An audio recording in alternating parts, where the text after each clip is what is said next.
Hello everyone, সবাই কেমন আছো? আশা করছি ভালো আছো। আর আমিও অনেক অনেক ভালো আছি। তো অনেক দিন পর একটা ছোট্ট মিনি ব্লগ নিয়ে তোমাদের সামনে চলে এসেছি। আজ সকালে ঘুম থেকে উঠে চলে গেলাম একটু সবাই মিলে ঘুরতে। ঘুরতে কোথায় যাচ্ছি পুরো ব্লগটা দেখতে থাকো, তাহলে বুঝতে পারবে। এখানে আমরা দাঁড়িয়ে আছি, মেট্রো করে নেমে গেছি কালীঘাট। তো এবার বুঝতেই পারছো তোমরা, আমরা কালীঘাট যাচ্ছি মায়ের দর্শনে। কালীঘাট স্টেশনে নেমে মাত্র 5 মিনিটের হাঁটা রাস্তায় আমাদের মায়ের মন্দিরে পৌঁছাতে হবে। তার জন্য আমরা সবাই মিলে একসঙ্গে হেঁটে চলছি মায়ের মন্দিরের দিকে। এইদিকে হাঁটছে প্রথমে তোমাদের দাদাভাই আর কাকিমা, তার ঠিক পেছনে ছিলাম আমি, মা আর আমার একটা বোন।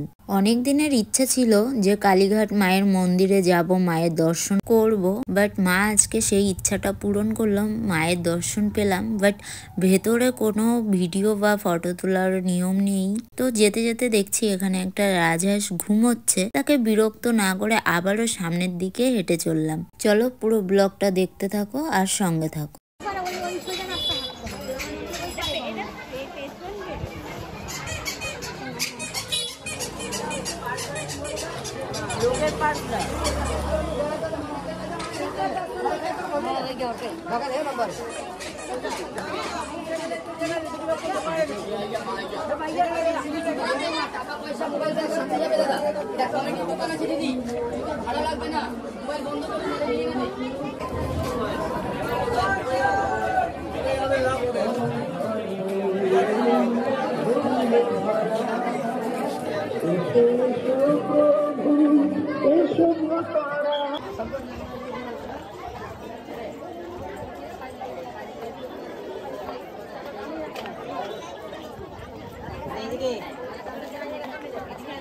মায়ের মন্দিরটা বাইরে থেকেই তোমাদের দেখিয়ে দিলাম। আমরা মন্দিরে ঢোকার আগে আদিগঙ্গার দিকে যাচ্ছি সবাই মিলে।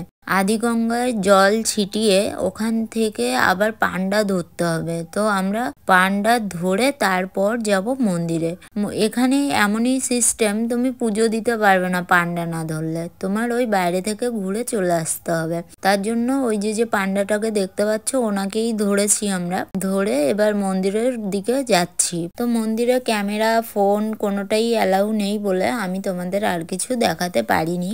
আজ রবিবার ছিল, তাও প্রচুর পরিমাণে ভিড় ছিল মন্দিরে। শুধু মাথাই দেখা যাচ্ছিল, আর কাউকে দেখা যাচ্ছিল না। তো সবাই ভালো থেকো, সুস্থ থেকো। ভিডিওটা ভালো লাগলে অবশ্যই লাইক, কমেন্ট, শেয়ার করে দিও আর সাবস্ক্রাইব করে দিও। টাটা।